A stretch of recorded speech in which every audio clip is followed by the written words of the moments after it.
जय श्री कृष्ण। तो पिछले एपिसोड भी अपने शास्त्रों में, गीता में, इनका मैंने उदाहरण दे के आपको बताया था कि पुनर्जन्म होता है।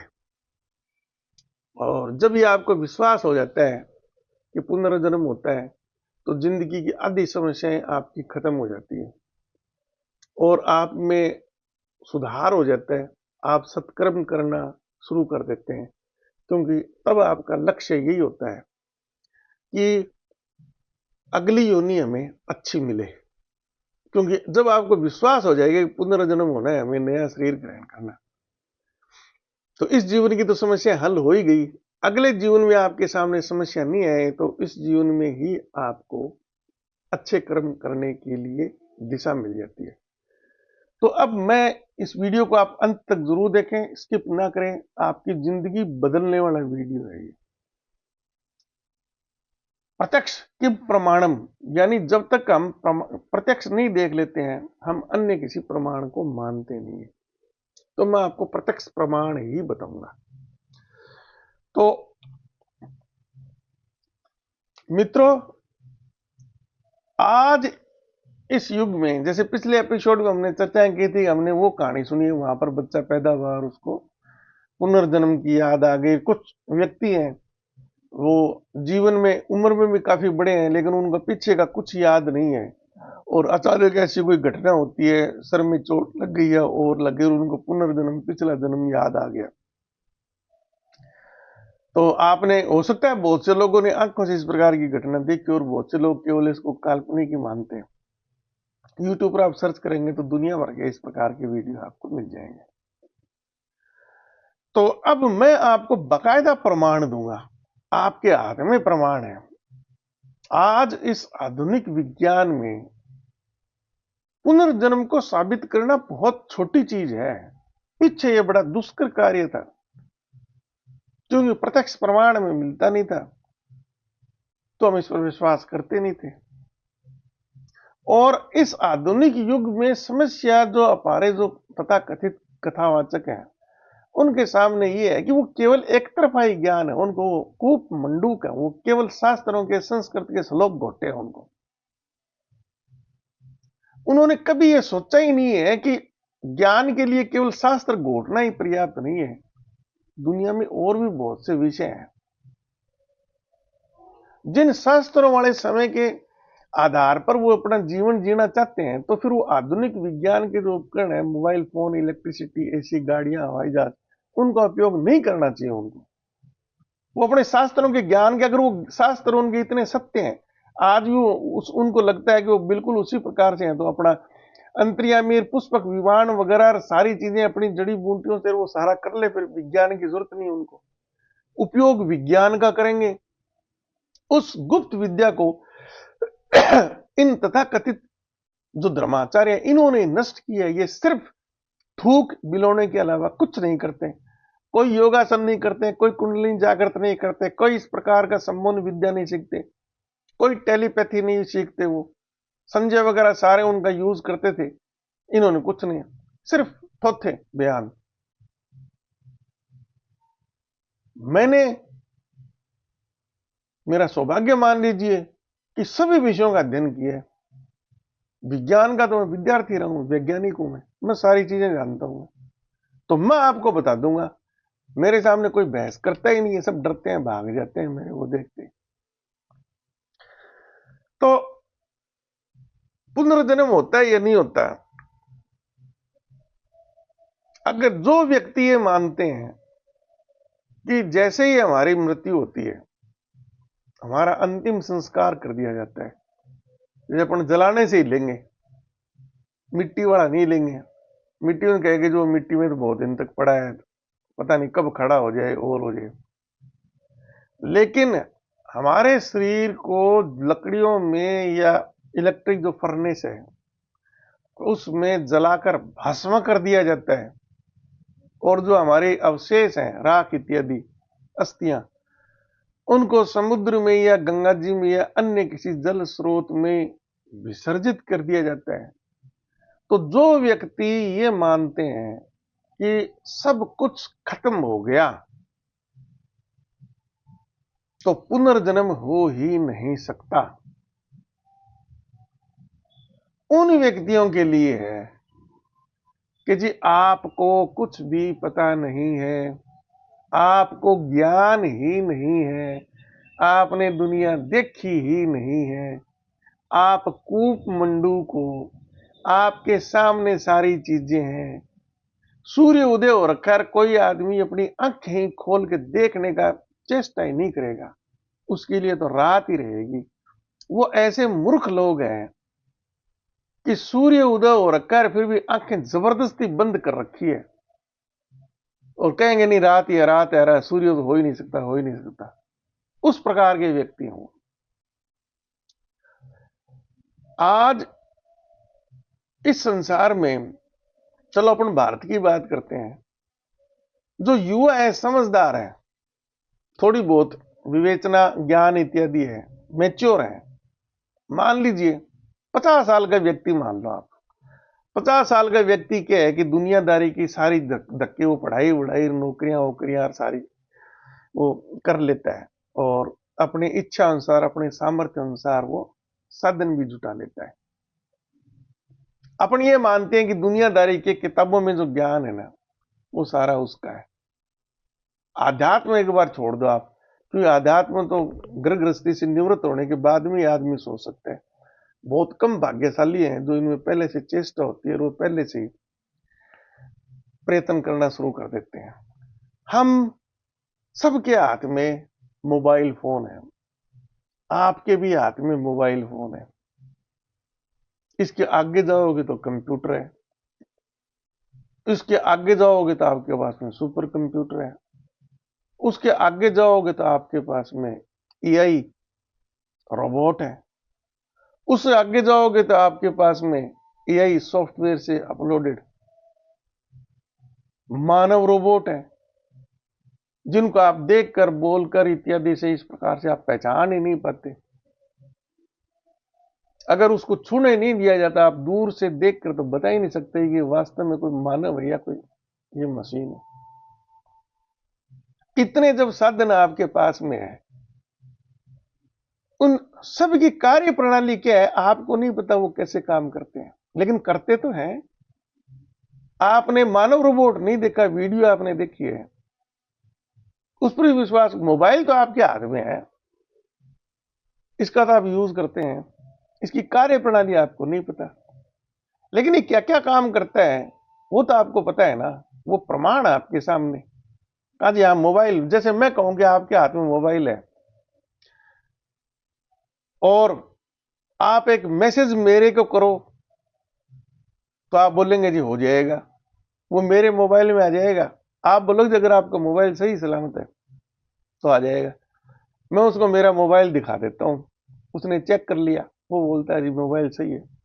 फिर मैं उससे पूछता हूं कि आप जो मेरे को मैसेज करोगे, फोटो भेजोगे, वीडियो भेजोगे या मेरे से कॉल करोगे, मेरे को सुनाई दे जाएगी या दिखाई दे? आप कहेंगे बिल्कुल 100%, 100%। हालांकि आपको ये पता नहीं है कि जब आप अपने मोबाइल फोन से मेरे को मैसेज या फोटो भेजेंगे तो इस मोबाइल में क्या हुआ अंदर, और फिर इस मोबाइल से क्या चीज निकली है। वो जो चीज है वो सीधी आपके मोबाइल से मेरे मोबाइल में आई है या वो और कहीं गई है, वहां से वो रिडायरेक्ट होके ये आई है, ये आपको पता नहीं है, आपको जानने की भी जरूरत नहीं है। लेकिन ये तो आपके सामने प्रत्यक्ष प्रमाण है ना कि जी इस मोबाइल से जो मैं फोन करूंगा या वीडियो भेजूंगा वो सामने वाले के पास पहुंच जाएगी। और इसी प्रकार से जब मैं आपसे ये कहूं कि कल मैं आपको इस प्रकार का मैसेज भेजूंगा या आधे घंटे में भेजूंगा या पेटीएम से आपको पेमेंट कर दूं, आपको समझ बिल्कुल हो जाएगी, है ना विश्वास। अब आते हैं हम इसी उपकरण की बात करेंगे।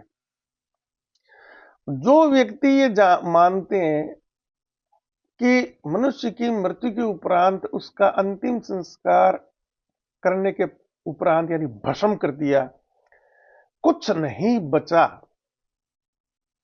वो सरासर अज्ञानी है, इस जमाने में अज्ञानी है वो, जबकि उनके हाथ में मोबाइल है।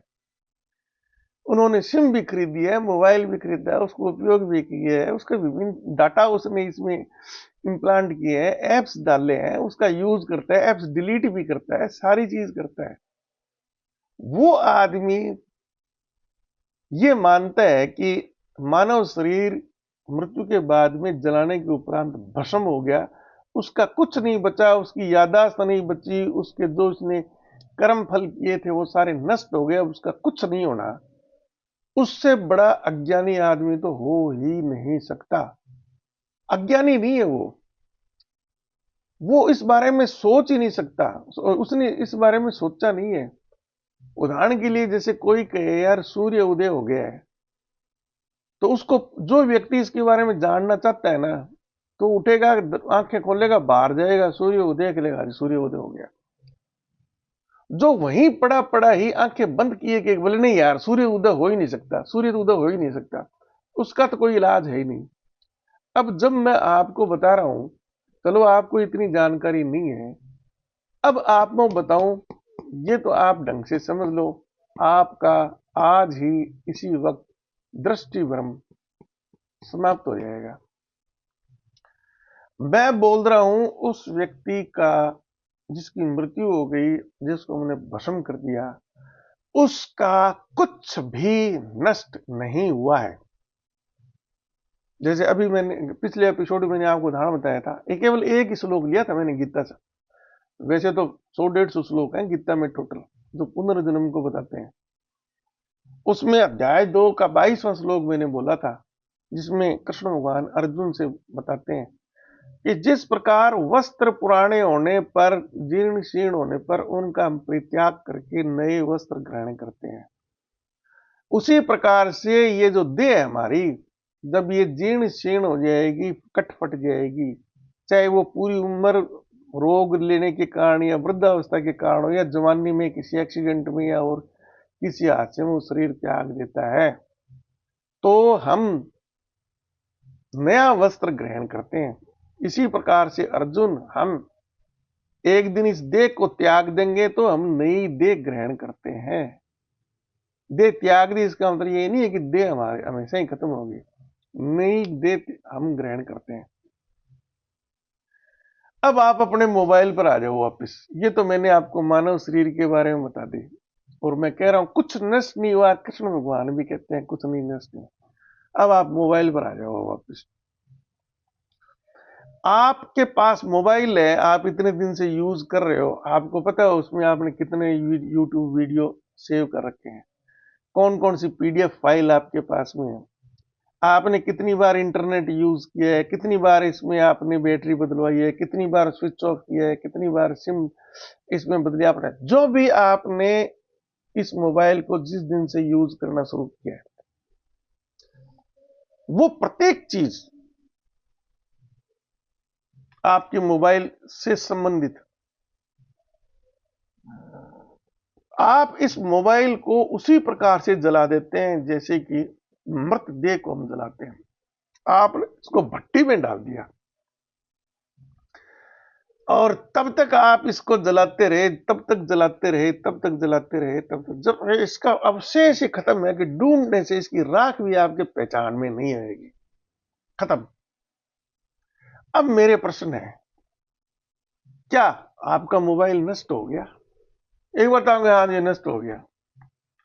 फिर मैं बोलता हूं आपको वैसा ही, बिल्कुल सारी चीजें वैसी की वैसी आपको मैं मोबाइल दे दूं, आप असमंजस में पड़ जाएंगे, सोचेंगे जी मोबाइल तो आप बाजार से, जैसे एमआई का मेरा मोबाइल है प्रो 17, तो बोले जी ये मॉडल तो बाजार में मिल जाएगा, आप ले आएंगे, फिर आप सिम पर ध्यान देंगे कि यार मेरा जो जो सिम नंबर ये था वो तो मोबाइल के साथ ही जल गई, तो वो सिम कैसे आपको मिलेगी?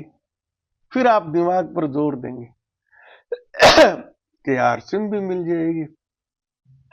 बोले कैसे मिलेगी? तो आप कहेंगे जी मेरे को मेरा मोबाइल नंबर याद था, तो मोबाइल नंबर से आपको ये भी पता है सर्वर कौन सा था, एयरटेल था या जियो था, क्या था। आप उनके वहां पर जाएंगे, उनको बोलेंगे यार मेरा मोबाइल नष्ट हो गया, आप मेरे को वही नंबर दोबारा पोर्ट करके दो। उसने नई सिम आपको दे दी, वही आपको पोर्ट वाला नंबर दे दिया। अब आप कहोगे हाँ जी हाँ जी हाँ जी हाँ जी, सिम भी मिल गई, जो आपने नष्ट कर दिया है वो आपको दोबारा मिल गई, आपने मोबाइल में डाल ली। अब आप वीडियो और आपके फोन बुक इत्यादि उन पर आपका ध्यान जाएगा कि यार वो अब कहां से आएगी। फिर आपको नहीं जानकारी, मेरे जैसा जानकार बता देगा या आपका कोई दोस्त बता देगा, क्या यार इसमें क्या है, जीमेल आईडी तेरी। हाँ बोले जीमेल आईडी तो मेरे को याद है। ले, जीमेल आईडी से वो सारा डाटा आपका रिकवर हो गया, टोटल डाटा, कोई फर्क ही नहीं है, टोटल डाटा आपका। आप पहले वाले मोबाइल में नए वाले मोबाइल में कोई आप अंतर नहीं बता सकते, समझ गए ना।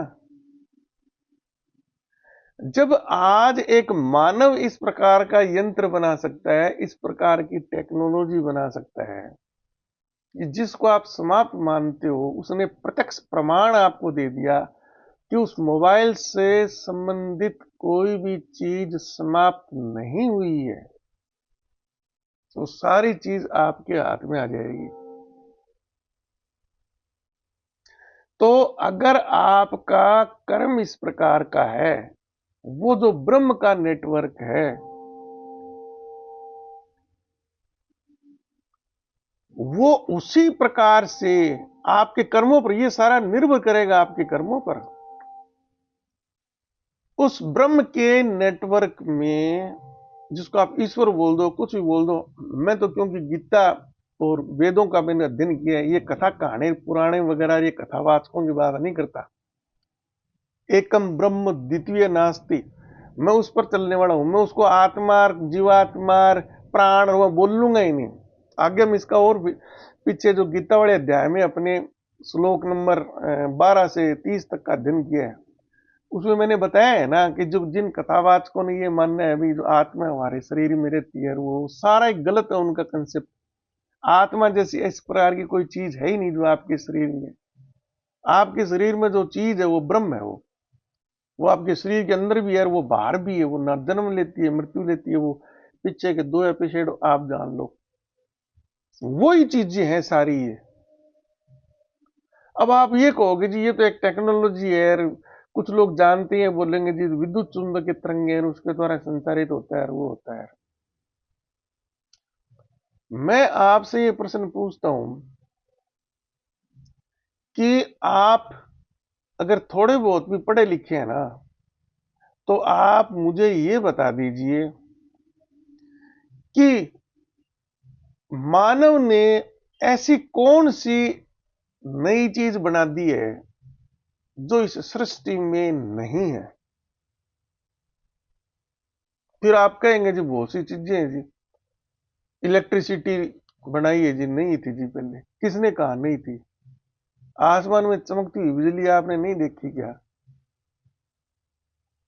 वो जो एक इलेक्ट्रिक रे जो फिश है समुद्र में, वो आज ही हुई है क्या? वो मानव ने थोड़ी बनाई है, प्रकृति ने बनाई है हजारों हजारों साल से। मैं कुछ उदाहरण दे रहा हूं आपको, जो इतनी जबरदस्त विद्युत उत्पादित करती है कि दूसरे जीव मर जाते हैं, जो वो करंट मारती है तो आदमी मर जाएगा। पहले थी इलेक्ट्रिसिटी। आप कहेंगे जी ये एलईडी बल्ब नहीं था जी पहले, ये मानव ने बनाया। किसने कहा नहीं है? बल्ब जलता है, रोशनी उससे उत्पन्न होती है ना। जुगनू नहीं देखा आपने?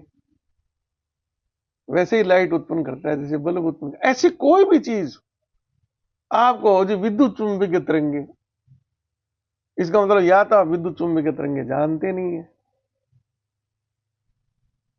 आप ये रेडियो टावर वगैरह मोबाइल टावर वगैरह इसको देख के बोलते हैं। प्रकाश क्या है? प्रकाश आज ही बना है क्या? प्रकाश विद्युत चुंबकीय तरंग है। ऊष्मा क्या है? विद्युत चुंबकीय तरंग है। आज से थोड़ी है ये, जिस सृष्टि के साथ ही है ये, ब्रह्म के साथ है ये, ब्रह्म की चीजें हैं ये, स्वरूप बदला है। इस प्रकार से जब आप गहराई से देखेंगे तो जितनी टेक्नोलॉजी है सारी की सारी ये सृष्टि के साथ ही उत्पन्न हुई है। सृष्टि कब उत्पन्न हुई है? अनंत समय पहले। कब नष्ट होगी? अनंत समय बाद में।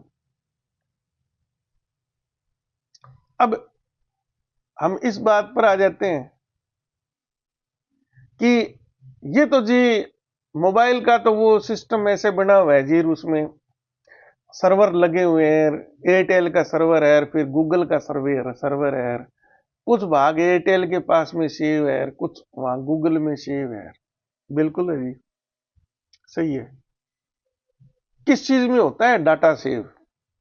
अब आप हाथ में मोबाइल है, आप पढ़े लिखे हैं तो बहुत से नाम आप जानते हैं। किस चीज में होता है डाटा सेव? स्टोरेज का कोई है तो तरीका? कितने तरीके हैं स्टोरेज के? अगर आप पढ़े लिखे हैं तो आपको पता है स्टोरेज का सबसे पहले तरीका आया था वो जो ग्रामोफोन टाइप की रिकॉर्ड हुआ करते थे, उसमें हम ध्वनि रिकॉर्ड करते थे। वो भी स्टोरेज सिस्टम ही था, जिसमें एक बार बोली हुई ध्वनि हम दोबारा सुन लेते थे, ग्रामोफोन रिकॉर्ड वगैरह। फिर क्या आया था? फिर टेप आ गई थी मैग्नेटिक, वो चुंबकीय गुणों पर आधारित स्टोरेज का सिस्टम था। उसके बाद में फिर क्या आया? फिर आपकी जो वो वीडियो कैसेट वगैरह और ऑडियो कैसेट है तो अभी भी आप जानते हो। उसके बाद में क्या आया था? ऑडियो आ गई थी, लेजर से आधारित जो अपनी सीडी होती है, इंफ्रारेड और ब्लू रेड क्या नाम है, ब्लू लेजर भी था ना, तो सारी चीजें हैं उससे वो उसको ऑप्टिकल स्टोरेज था। फिर आपका ये जैसे मैग्नेटिक स्टोरेज में आधुनिक आज भी अपन यूज करते हैं एचडीडी, तो एचडीडी आपका मैग्नेटिक स्टोरेज ही है। उसके आगे फिर डिजिटल स्टोरेज आ गया था, उसमें कोई घूमने वाली चीज नहीं थी। ग्रामोफोन में, टेप में, वीडियो टेप में, एचडीडी में तो सारी चीज घूमने वाली है। डिस्क, उसमें मैग्नेटिक डिस्क। डिजिटल स्टोरेज में तो कुछ है ही नहीं, उसमें आप मेमोरी कार्ड से शुरू कर लो। मेमोरी कार्ड है, यूएसबी है। अब यूएसबी कितनी बड़ी हो सकती है? जितनी आप मर्जी कर लो, इनमें स्टोरेज है। फिर आप कहेंगे जी ये बात तो सारी सही है, लेकिन ये जो ब्रह्मांड जो है, ब्रह्म है, वो स्टोरेज कैसे करता है? तो मैं आपसे प्रश्न पूछ लूंगा अगला ही कि एक यूएसबी या एचडीडी में जो चीज बनी हुई है, अगर आपने थोड़ी बहुत विज्ञान पढ़ी है, केमिस्ट्री पढ़ी है, तो आप यही कहेंगे जी 105 तत्व हैं, 107 तत्व हैं, उन्हीं से ही तो ये चीजें बनी है। सिलिकॉन चिप जिसको अपन बोलते हैं, वेफर बोल देते हैं, वो सिलिकॉन है। फिर उसमें अलग अलग तरह के पी जंक्शन, एन जंक्शन और क्या नाम, फिर डायोड, ट्रायोड, इंटीग्रेटेड क्या नाम, ट्रांजिस्टर, कैपेसिटर, इंडक्टर इत्यादि जो आप इस प्रकार के सब सुनते हैं। अगर आप इलेक्ट्रॉनिक्स जानते हैं तो वो किस चीज से बने हुए हैं? इन 105 तत्वों से बने हुए हैं। ये ब्रह्मांड किससे बना हुआ है? ये पृथ्वी किससे बनी हुई है? वो भी वही 105 तत्व है। जब इलेक्ट्रिसिटी उत्पन्न करने के लिए हम इलेक्ट्रिसिटी का एक छोटा भाग एक विशेष पर्पज के लिए यूज करने के लिए हम जनरेटर बनाते हैं, तो आप अगर ये सोचो कि इलेक्ट्रिक रे में वैसे ही जनरेटर लगे हुए हैं, तो फिर आपके ज्ञान पर तरस आता है। आप ये कहेंगे जैसे जनरेटर तो नहीं लगे हुए। उस इलेक्ट्रिक रे में जो जनरेटर है वो भी उन्हीं 105 तत्वों से बना हुआ है। जो आपका जनरेटर इलेक्ट्रिक वाला है वो भी 105 तत्वों से ही बना हुआ है। उन 105 में से ही है वो चीजें। वहां पर जो आपका काम हो रहा है जनरेटर वाला, वो उसका स्वरूप अलग है। उसको प्रकृति ने बनाया, उसको मानव ने बना दिया। तो ऐसी कौन सी चीज है जो प्रकृति स्वतः निर्मित नहीं कर सकती और मानव कर सकता है? कुछ भी नहीं। सब कुछ प्रकृति निर्मित कर सकती है, करती है। हमें समझ में नहीं आता वो ये हो किस प्रकार से रहा है। ये अपनी अज्ञानता के लिए आप किसी दूसरे को दोषी नहीं ठहरा सकते। आपको नहीं समझ में आ रहा, वो इतना ही है। पुनर्जन्म नहीं होता, ये आपकी समस्या है कि आपको समझ नहीं आ रहा। पुनर्जन्म होता है, ये प्रत्यक्ष प्रमाण है। ये तो एक तो ये आप गांठ बांध लो कि इस ब्रह्म में, इस ब्रह्मांड में ऐसी कोई चीज नहीं है जो मानव ने निर्मित कर दी हो और इसमें नहीं है। इसमें वो सारे स्टोरेज सिस्टम भी है, डिजिटल स्टोरेज भी है, मैग्नेटिक भी है, ऑडियो भी है, वीडियो भी है, सारी चीजें हैं। एआई भी इस ब्रह्मांड में ही है, सुपर कंप्यूटर भी इस ब्रह्मांड में है, मोबाइल इस ब्रह्मांड में है, कैमरे भी इस ब्रह्मांड में है, सब चीजें इस ब्रह्मांड में है। वो आपको समझ नहीं आ रहा। थोड़ा सा आप गौर से देखेंगे तो आप बायोलॉजी में पढ़े या साइकोलॉजी में पढ़े, हमारा शरीर क्या है, ये बहुत सुपर कंप्यूटर है। ये हमारा शरीर पूरा मानव मस्तिष्क सब चीजें ये करता है ना। मिट्टी के खिलौने भी बना लेते हैं हम, पढ़ भी लेते हैं, यादाश्त भी कर लेते हैं, कल्पना भी कर लेते हैं। वही सारी चीजें आज आधुनिक उपकरण कर सकते हैं। बाइनरी आपने सुना है, डिजिटल फॉर्म आपने सुना है, डाटा को संग्रहण करने के लिए। बिट्स आप जानते हैं, 0 1 बिट पर आधारित है, उससे एक्यूरेसी बढ़ जाती है। बाकी तो दोनों प्रकार के हैं, एनालॉग भी होता है और बाइनरी भी होता है। एनालॉग में त्रुटि होने की संभावना होती है, उसको मिनिमाइज करने के लिए हम बिट्स बढ़ा देते हैं। इसी प्रकार से आपका जो तंत्रिका तंत्र है, नर्वस सिस्टम, वो ये काम करता है।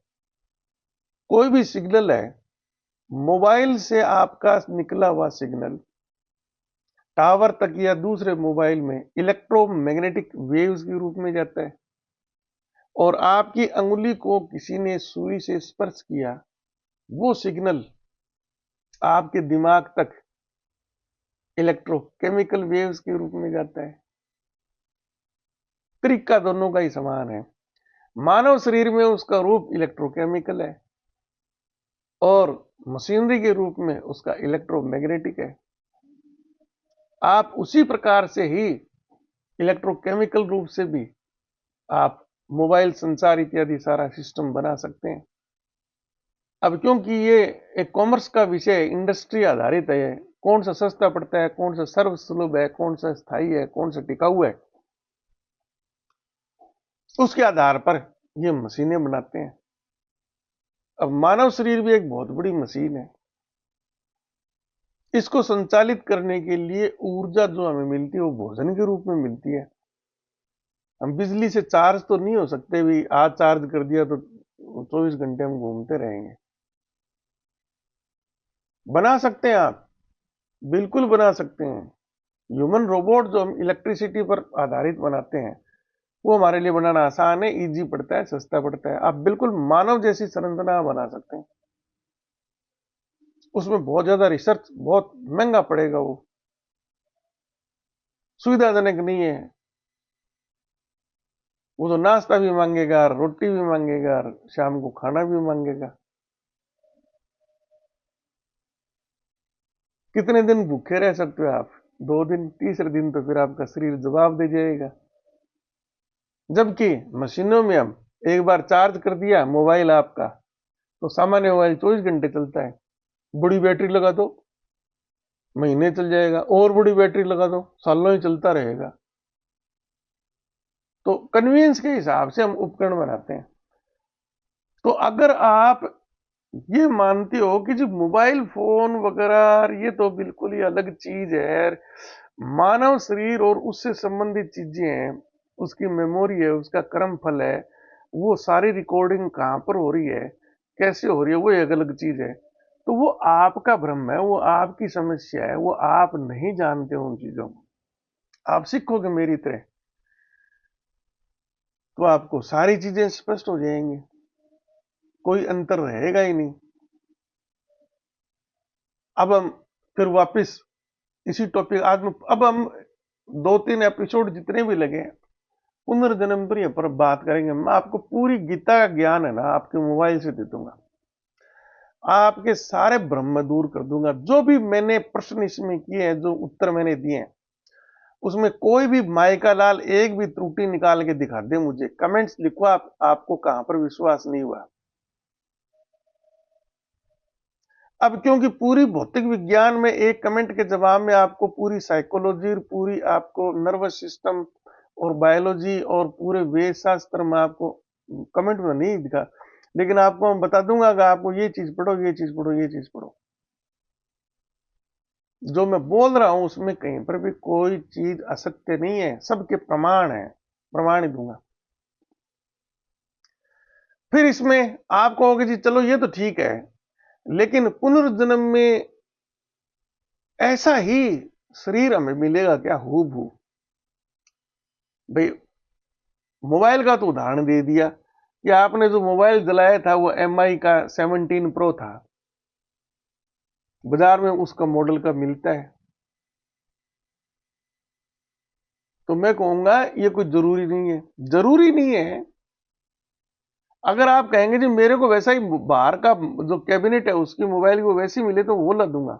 आप कहोगे जी तो मेरे को तो मेरे क्या की याददाश्त जो है ना, मेरे डाटा सारा सब चीजें वैसी की वैसी मिलनी चाहिए। मोबाइल चाहे दूसरे रंग का हो तो ले लो, वीवो का ले लो। आप वीवो का मोबाइल ले लो MI की जगह, वो सिम डालो, इसे जीमेल से उसी प्रकार से सारा डेटा आप वापस रिकवर कर लो गूगल से।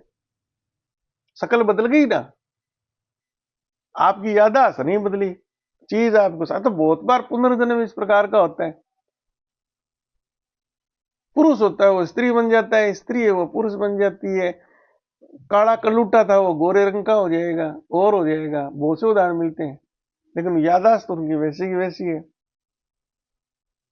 अब तीसरा प्रश्न इसमें यह भी है, तो क्या पुनर्जन्म में 100% ही याददाश्त हमारी रहती है? जैसे हमारा आज मेरा जो जन्म है ये, तो कृष्ण भगवान ने गीता में कहा है ना दूसरे अध्याय में कि अर्जुन ऐसा कोई 13वें अध्याय से 13वें श्लोक से ही कृष्ण भगवान ने यहीं से स्टार्ट किया था कि अर्जुन ऐसा कोई समय था ही नहीं जिसमें मैं नहीं था या तू नहीं था, ये राजन लोग नहीं थे जो सेना में थे वहां पर खड़े हुए थे, और ऐसा कोई समय होगा भी नहीं जहां पर मैं भी नहीं होऊंगा और तू भी नहीं होगा और ये राजन लोग भी नहीं होंगे। तो आज अपन अगर किसी जन्म में है तो ये आप निश्चित मानिए कि पीछे भी आपका जन्म था, पीछे आपका जन्म था ना, उसी के फलस्वरूप आपको ये जन्म मिला है।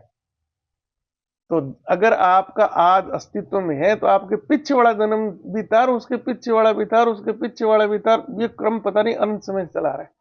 इसी प्रकार से आगे भी आपको इसी प्रकार से और जन्म मिलते रहेंगे अनंत समय तक। यही तो सारा कृष्ण भगवान ने अध्याय 2 में श्लोक नंबर 12 से 30 तक, ये दोबारा आप उसको और गहराई से आप जानो, बिल्कुल यही बताया। मैं मोबाइल से आपको इसलिए उदाहरण देके बता रहा हूं, ये प्रत्यक्ष आपके सामने है। अगर आप इसको झुटला देंगे मोबाइल को, तो या तो आपको ज्ञान नहीं है कुछ, और प्रत्यक्ष तो आपको दिखा रहा हूं ना मैं। कौन है जो मेरे को चैलेंज करके कह सकता है जी मैं मोबाइल जला दूंगा, आप वैसा का वैसा मोबाइल मेरे को नहीं दूसरा दे सकते? कोई कर सकता है क्या चैलेंज? उसको पता है मिल जाएगा। MI का नहीं मिला तो वीवो को मिल जाएगा। मान लो MI ने कंपनी बंद कर दी, वीवो को मिल जाएगा। फिर अब भी प्रश्न ये भी आया था, तो यादाश्त, अब यादाश्त कितनी आप रिकवर करेंगे वो किस बात पर निर्भर करता है? वो आपके कर्म फल पर निर्भर है कि आपने किस प्रकार के काम किए। वही डाटा संचरण, वही आपको मैसेज दोबारा देगा कि कितनी चीजें आपको याद रहेंगे, कितनी नहीं रहेंगी। वैसा ही आपके मोबाइल में है। उदाहरण के लिए आपके हाथ में मोबाइल है, आपने फोन बुक बना रखी है, आधी फोन बुक केवल आपने मोबाइल के इंटरनल स्टोरेज में ही रखी है, आपने गूगल में सेव ही नहीं किया। आप तो जानते हो ना, जब डाटा मोबाइल का अपना फोन बुक किसी का नंबर सेव करते हैं तो दोनों ऑप्शन आते हैं अपने पास में। आप अपनी जीमेल आईडी में या गूगल में सेव करना चाहते हो या केवल आप मोबाइल में। जो डाटा आप केवल गूगल में सेव करने के लिए भेजेंगे ही नहीं, आपने अपने फोन तक ही सीमित रखे, वो सारे समाप्त हो जाएंगे। उदाहरण के लिए, आपने कोई वीडियो बनाया और वो आपके मोबाइल में ही है, आपने उसको इंटरनेट से लिंक ही नहीं किया, तो आपका नष्ट हो जाएगा। वो फोन बुक, आपकी फोन बुक में उतने फोन नंबर नष्ट हो जाएंगे जो आपने सेव नहीं किए। तो डाटा कितना रिकवर होएगा? जो आपके रिकवर होने लायक है। अब सबसे इससे भी ज्यादा महत्वपूर्ण प्रश्न है कि जी फिर तो हम तो ये चाहेंगे हमारा डाटा कोई सेव ही नहीं हो। प्रकृति में और आपके मोबाइल में क्या फर्क है? कोई फर्क नहीं है। आज के युग में आपने कोई भी मोबाइल लिया है, चाहे आप उसमें इंटरनेट यूज करें या नहीं करें, जैसे ही मोबाइल में आपने सिम डाली है, उसमें इनबिल्ट सॉफ्टवेयर इसी प्रकार का होता है। और सिम तो आप समझ जाएंगे, जैसे आपने सिम डाली है ना, उसमें इंटरनेट तो स्वतः ही है, वो इंटरनेट से जुड़ गया, वो गूगल से तो छुप ही नहीं सकता, आपका कैमरा भी नहीं छुपता। आज के युग में अगर आपने किसी ने प्राइवेट वीडियो शूट किया है, आपकी मेमोरी में तो आ गया ना वो मोबाइल की, आपकी मेमोरी इंटरनेट से जुड़ी हुई है। ठीक है, वो जो सर्वर कंपनियां है वो कुछ ऑप्शन रखती है इस प्रकार का कि भाई इसको हमें अपने स्टोरेज में रखना है या इसका नहीं रखना है। कैमरा भी आपका चालू है, आपका मोबाइल काम करना तभी बंद करता है जब उसमें पावर नहीं है। पावर नहीं का मतलब स्विच ऑफ करना नहीं है, उसमें बैटरी नहीं है। जब तक उसमें बैटरी नहीं है ना, और उससे आप जो काम कर रहे हो वो सेव नहीं होगा। बाकी बैटरी आपने डाल दी है, सिम के भी भरोसे मत रहो आप। जो जासूसी मोबाइल, इसीलिए तो विदेशी कंपनियों को अपना प्रतिबंध करते हैं। सिम तो एक अलग पर्टिकुलर टुकड़ा हो गया जो आपको लगता है बाजार से लाए हमने मोबाइल में डाल दिया। इनबिल्ट सिम दे देगा वो आपको, अननोन नंबर की दे देगा, क्या फर्क पड़ता है, वो आपका सारा डेटा लीक कर देगा। तो सरकारें इस बात का ध्यान रखती हैं। हम जो प्रकृति से उत्पन्न हुए हैं ना, हम हमेशा ही उस प्रकृति से जुड़े रहते हैं। हम प्रकृति से उत्पन्न हुए तो प्रकृति से जुड़े रहेंगे। जितने भी जीव जंतु हैं, इनके किसी के हाथ में नहीं है कि अपना डेटा उस ब्रह्म से छुपा ले। वो सारे की सारी रिकॉर्डिंग होती है। अब आपको वापस कितना डेटा आपको मिलेगा, कितनी याददाश्त रहेगी, वो आपके कर्म फल पर है। कौन सा डेटा है वो आपका इस मैसेज से जाएगा कि दोबारा रिपीट नहीं होगा, और कौन सा डेटा है जो इस मैसेज के साथ जाएगा वो रिपीट होना है या नहीं होना है। बिल्कुल हूबहू मोबाइल इसी प्रकार से काम करता है। तो बाकी अब आगे तीसरे एपिसोड में इसकी बात करेंगे। धन्यवाद। राधे राधे।